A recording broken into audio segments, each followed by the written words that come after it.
A few months ago, I noticed an odd-looking bird visit my balcony. I first thought it was a little corella, but when I looked more closely, I could see it actually was a sulfur-crested cockatoo, but with no sulfur crest. I soon realized it unfortunately had beak and feather disease. Every day she would visit, so I started feeding her a few almonds. She initially could eat the almonds without any help, but after a while, I noticed she started struggling to break them open with her beak, so I started crushing them with a pestle and mortar to help. Sometimes if I was in a rush, I'd crush the almonds up in my mouth before feeding her, because that was a lot quicker and, yep, just like a mama bird. My partner found this hilarious, as you can imagine what it must have looked like. She seemed fine for a while, until one day she stopped visiting. I thought she might have actually passed away, but I still would look out for her whenever I went outside. After many weeks, one day to my surprise, I saw her perched on the wall just looking at me. I almost didn't recognize her though, as she looked much worse than she did before. We were a few weeks into winter, and I couldn't stop thinking about how cold she must have been. She would constantly shiver whenever she visited. I had a fantasy of commissioning my mum to knit her an outfit to help keep her warm, something like this.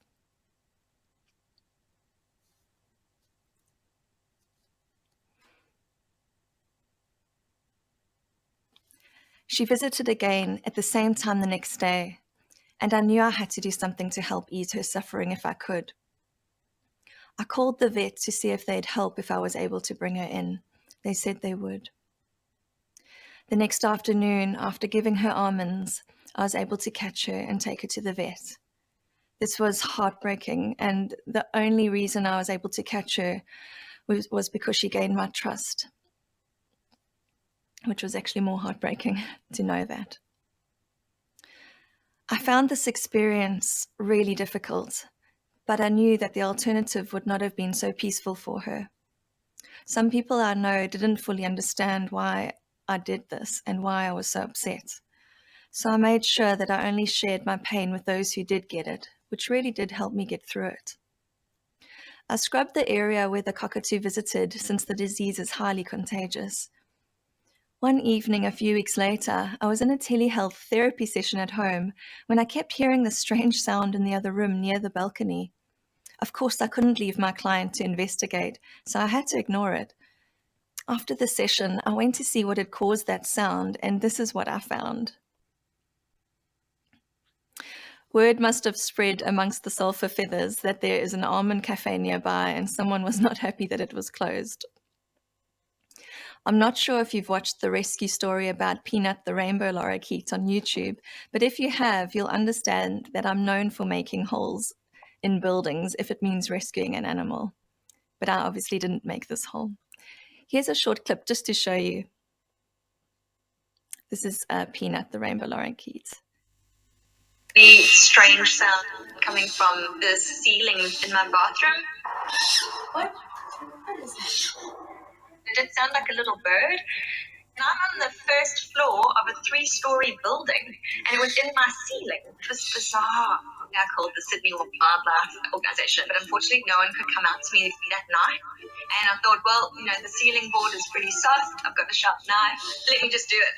But not too close. I don't want to hurt it. And I managed to cut a hole through.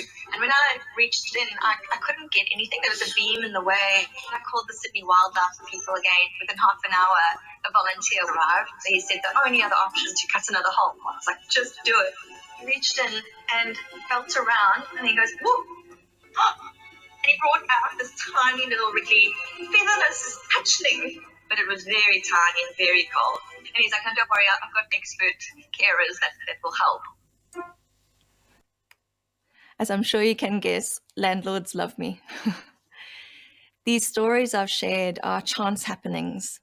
The discomfort I felt was only a drop of what many of you in the audience experience daily. Caring for wildlife and the world they live in is your top priority. Being eco-friendly is the theme for this conference, encouraging ways we can reduce our carbon footprints since, as the organisers have put it, Australia is our wildlife sanctuary and we need to protect it. The definition for eco-friendly is to not harm the environment, but the need to live in an eco-friendly way also needs to include our own personal inner environment. So today, using this eco-friendly framework, I'd like to focus our attention on how we are nourishing our bodies and our minds to prevent the damaging effects on our own resources, our energy, our empathy, and our compassion. How we maintain our emotional reserves will enhance sustainability so you can continue to do the amazing work that you do. I have a question for you. What drives you to do what you do? Usually I hear people saying it's for the well-being of vulnerable wildlife. This drive is so important. It helps you tap into courage and overcome fears to be able to do this challenging, often heartbreaking work. But this focus of your energy can also become a barrier. So often we push our needs aside in order to care for others, and all too often we feel negatively affected, guilty, overwhelmed, and depleted. When I think of the type of person who cares for wildlife, these qualities come to mind. Compassionate, empathic, sensitive, having an affinity to animals, the community, and the environment, being selfless, altruistic. These are beautiful qualities to have if they're married to these qualities. Assertiveness, firm boundaries, self-compassion, self-care. Because without them, one can easily feel overwhelmed, resentful, have displaced anger, or develop compassion fatigue. Before we get into more detail of how to make sure we have all these qualities to support us in the challenging work we do, I'm first going to explore what can happen when we work with animals. Humans are bonding mammals that not only bond to other humans, we also bond to animals. Studies show the increase in oxytocin, a bonding chemical initially thought only to occur between a mother and baby, occurs between humans and animals when they stare at each other.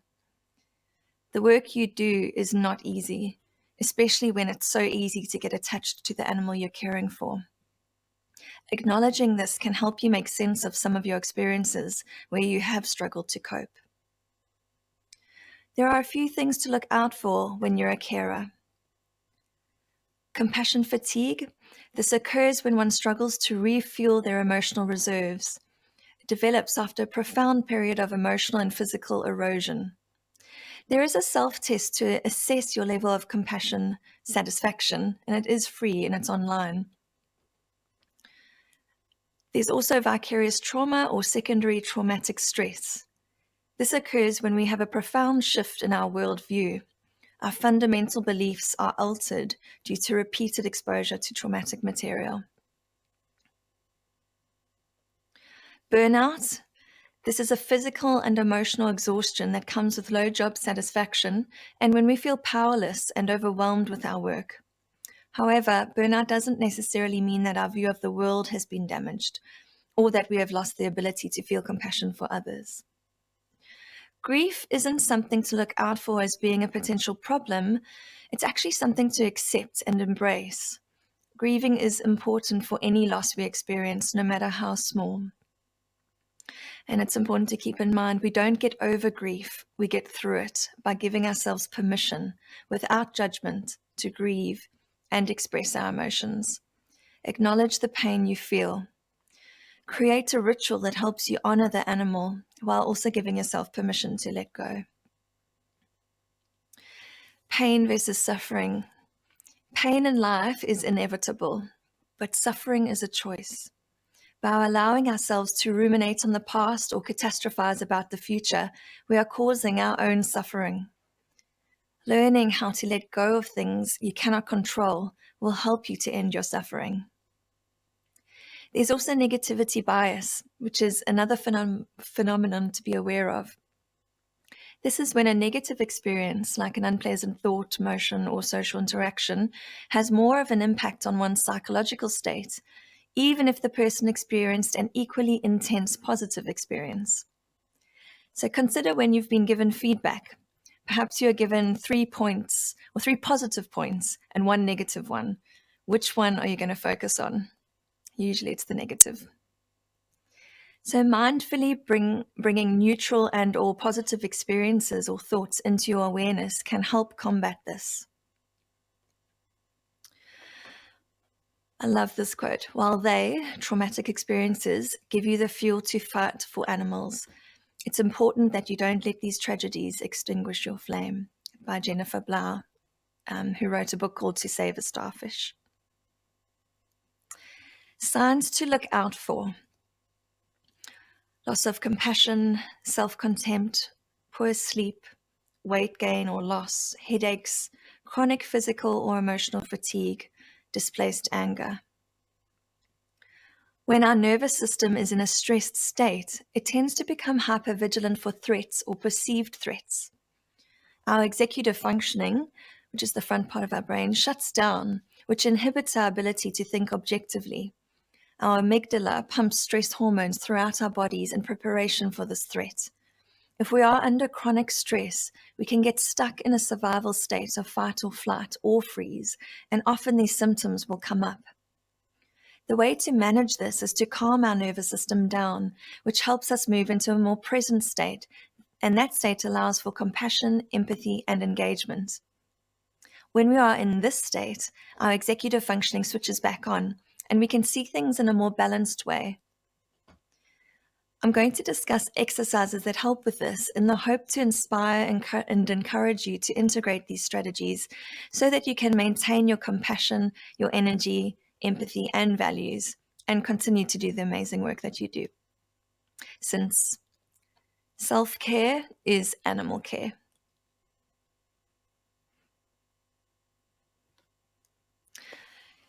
So I'd like to first look into reaching into self-soothing strategies to nurture ourselves, how to put the oxygen mask on first. The way to prevent or overcome compassion fatigue is by integrating self-care into your life. Carers tend to be quite self-sacrificing, which has debilitating consequences. Without self-care, there's no self-compassion, which means there are no healthy boundaries to protect yourself. This is a self-care toolkit to try and incorporate into your life. Know yourself well. Understand your triggers. And if you don't know what your triggers are, try to journal every day about your thoughts and feelings, and try to identify patterns that come up in your interactions with people. What annoys you?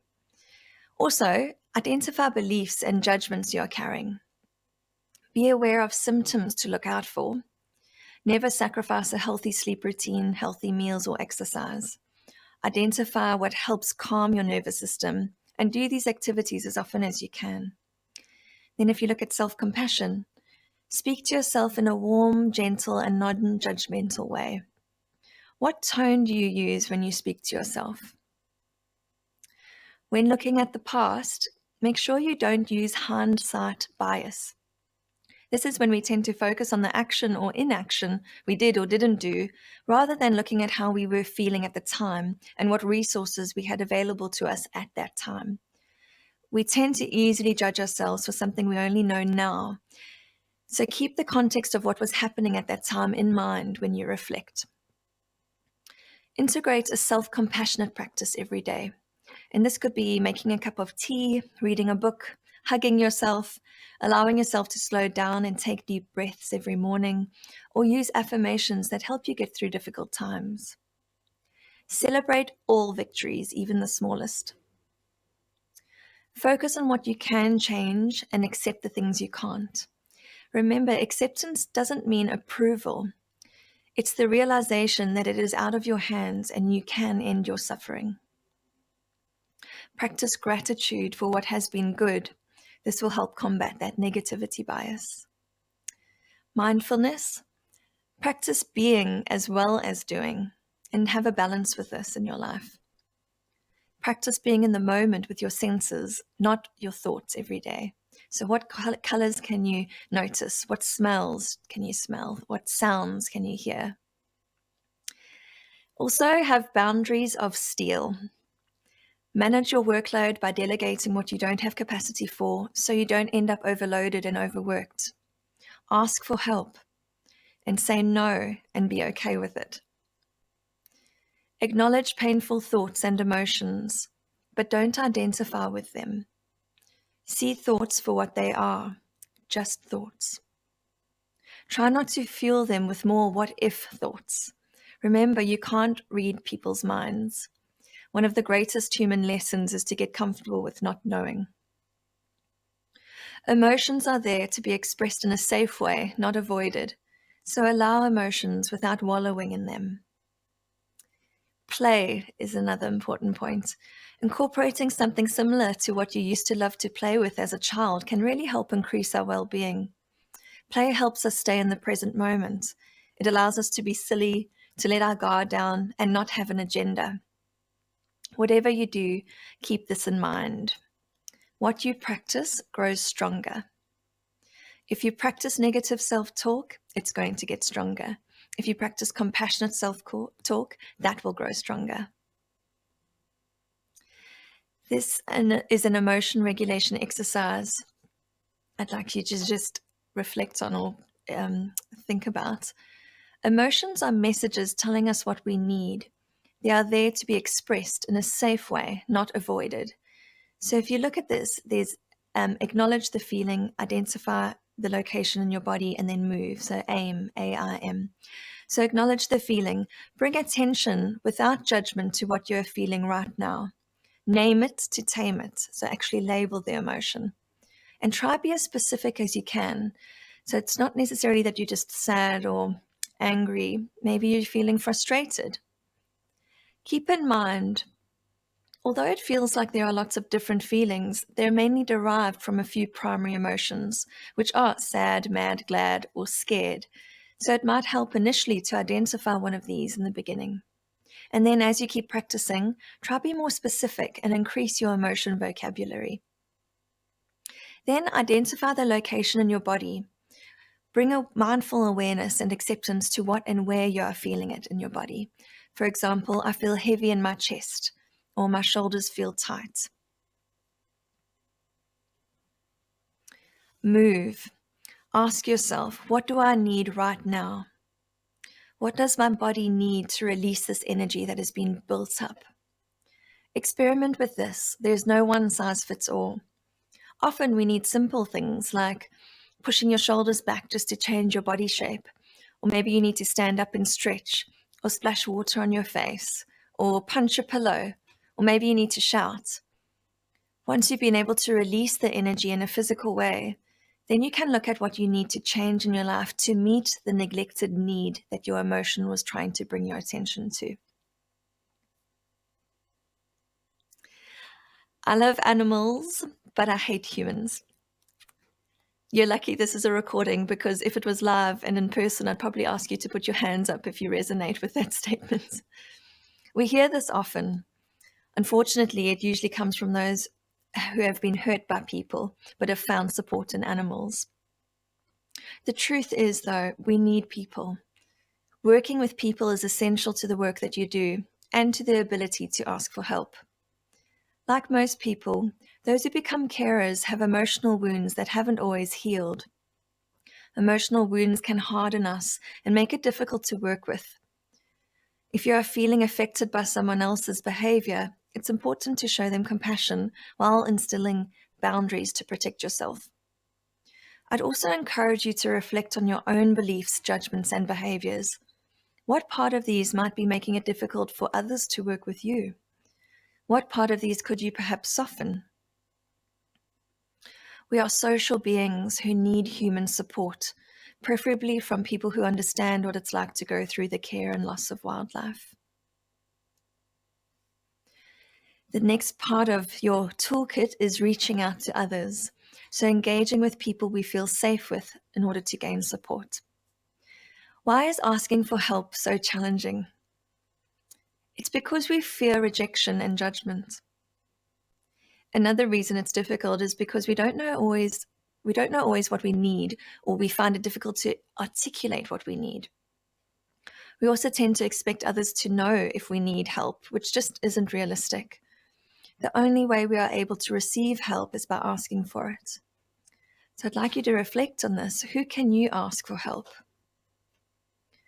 Who is this person for you that you could reach out to? How to ask for help. Identify the person you feel safe with. Ask them in person or over the phone if they currently have capacity to help you. Try be specific and concise and clear in what you would like them to help you with. If you'd just like a space for them to listen, tell them that this is what I would like from you if possible. I just need to talk things out. Don't apologize for asking and don't minimize your request. Let them know why you chose them as well. Maybe you could say something like, I don't feel judged by you, so I'd love to gain some support if you currently have the space to provide it. Once they have helped you, let them know how their support helped you get through it. It takes courage to show vulnerability. We are human. We all have vulnerabilities. If you can't identify anyone close to you, please do some research into what professional supports you could engage in or what resonates with you. This might be a psychologist, a somatic therapist, a healer. And coming to the end of this presentation, I just would like to do an exercise with you. I encourage you to get comfortable in your chair and close your eyes if you feel able to, or gaze gently down. I want you to just listen to my voice as you try and be present with what I'm going to be saying to you. I'd just like you to practice a deep breath exercise, and it's called the reset breath, where you just inhale really gently without too much force. Inhale in through your nose and then exhale out through your mouth. And then once you've exhaled, then try and say the letter S to let out as much of the remaining air as possible. And then inhale again, exhale, and do S again. So I'm just going to do it with you. So inhale, exhale,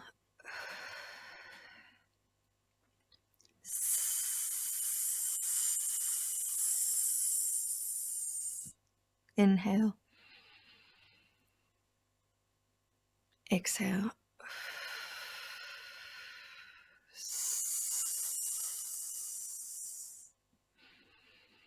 inhale, exhale.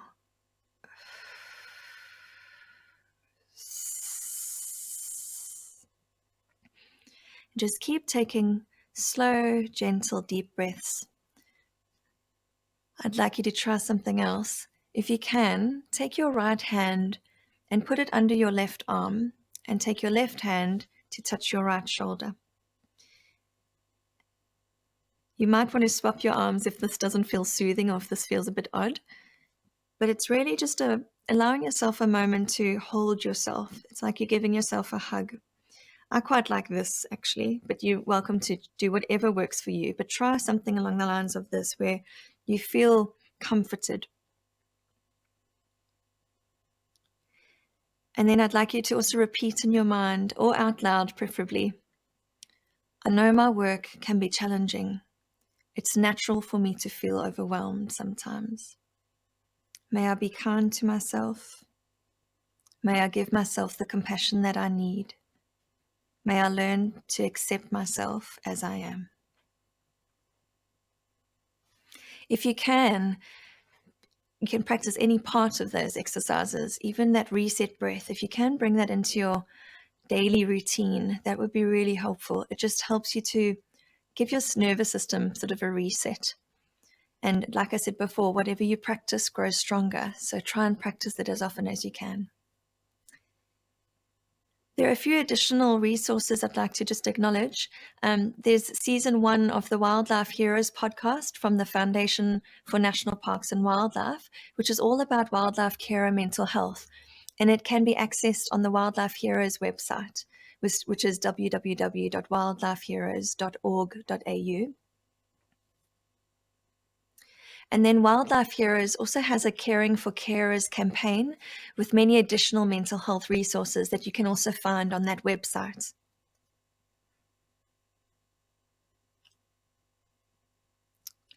There's also To Save a Starfish, which is a compassion fatigue workbook for the animal welfare warrior by Jennifer A. Blau. I'd like to acknowledge that this presentation was supported by the New South Wales Government through its Environmental Trust and the Foundation for National Parks and Wildlife. Thank you.